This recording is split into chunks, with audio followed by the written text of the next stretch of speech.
Daf Yomi, Tractate Bava Batra, page 115b, top of the page, with the words HaKetzad. Nachla mimash meshes. V'holeches ad Ruven, v'lema ad Yaakov, amar Baya, gemiri dolo kala shivta. The Gemara asks how so? How is the investigation performed when he has no offspring at all?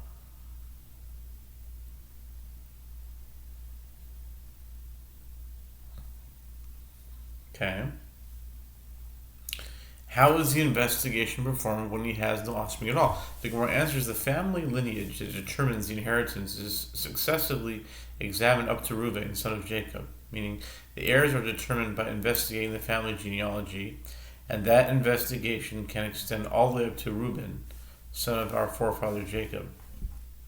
The Gemara asks, and let it say until Jacob himself, rather than until Reuben, since if none of Reuben's descendants survive, one would have to examine Jacob's descendants. Abaye said in reply, it is learned as a tradition that a tribe will not be eliminated entirely, and some descendants will always remain. This is an interesting thing because, like today, how would anyone connect their family tree back to Reuben? You know, the Gemara's times, they probably had the records. Maybe they have it today. Who knows? Amar Rav Huna, Amar Rav, Kol haomer tirash bas im bas haben afilo nasi shebi Yisrael ein shomin lo she'enan ela maaseh tzedukin. Titania be'arba'a ve'esrim b'tevis tavna ledinana shehayu tzedukin amrin tirash habas im haben Habas haben. Rav Huna says that Rav says, with regard to anyone who says that a daughter of the deceased should inherit the estate of her father, along with the daughter of the son of the deceased, even if he is a prince of the Jewish people, one should not listen to him, as this is nothing other than the act of the Sadducees, and runs counter to the ruling of the Mishnah that the descendants of a son inherit before a daughter. As it is taught in a Braita in Megillat Ta'anit, which describes various minor holidays on which it is forbidden to fast or eulogize. On the 24th of Tevet, we return to our law, meaning the halacha was reestablished in accordance with the opinion of the sages after having been dictated by the Sadducees. As the Sadducees would say, a daughter should inherit the estate of her father along with the daughter of the son of the deceased.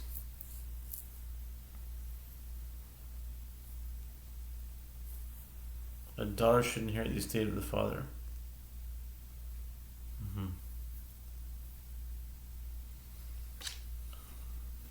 Nitba lahen Rabbi Yochanan ben Zakkai, Amar lahem shotim minayin zilachem. The Braita continues, Rabbi Yochanan ben Zakkai joined them to discuss the ruling, and he said to them, imbeciles, like idiots, from where do you derive this ruling?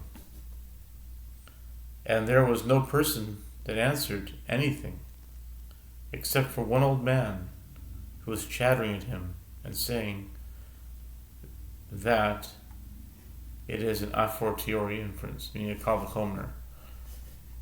Lo haya adam shechazro b'davar chutz mizaken echad shahya mipatpet kenegdo ve'omer u'ma bat beno haba mikocho beno mikoach beno tirishena bito haba mikocho l'koshchen. And just as a daughter of the deceased son who comes to claim her inheritance from her grandfather by virtue of his son inherits his grandfather's property, so too with regard to the deceased's own daughter, who comes to inherit by virtue of the deceased, all the more so Is it not clear that she should inherit the property? Kara alav esamikra hazeh. Eila b'nei seir hachori yoshvei haaretz lotan v'shovad v'tzivon v'ana. Uchetiv Eila b'nei tzivon v'ana Ela lamed sheba tzivon al imo v'holidana. Rabbi Yochanan ben Zakkai recited this verse about him. There are the sons of Seir, the Horite, the inhabitants of the land, Lotan, and Shobal, and Zebon, and Anah. Genesis 36, verse 20. And it is written, these are the children of Zebon, Aya and Anah. Ayana. V'aya, v'ana, Genesis 36:24. The first verse portrays Zebon and Anah as brothers, while the second states that they are father and son. Rather, this teaches that Zebon engaged in sexual intercourse with his mother and begot Anah, so that he was both Anah's father and his brother. That's weird.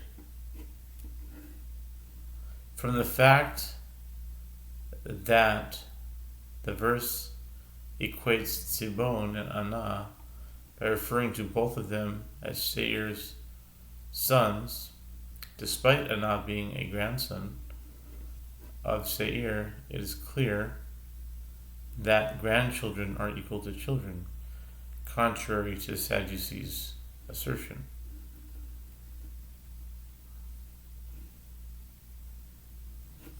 V'dilma tre Anah havo Amarava Amina Milsa de lo Amra Shebur Malka Umanu Shmuel Ika de Amri Amar Rav Papa Amina Milsa de lo Amri Shabur Malka Umanu Rabba Amar Kra Hu Ana de Me'ikara. The Gemara interrupts the recounting of the brides and questions Rabbi Yochanan ben Zakkai's inference. But perhaps there were two people named Anah. So one Anah was Zebul's son, and the other was his brother. Rava said, I will state a matter that even King Shapur did not state. And who is this King Shapur? This cannot be a reference to Shapur, king of Persia. Rather, it must be a moniker for someone else. He is Shmuel, whose legal rulings were accepted by the public, like the edicts of the king.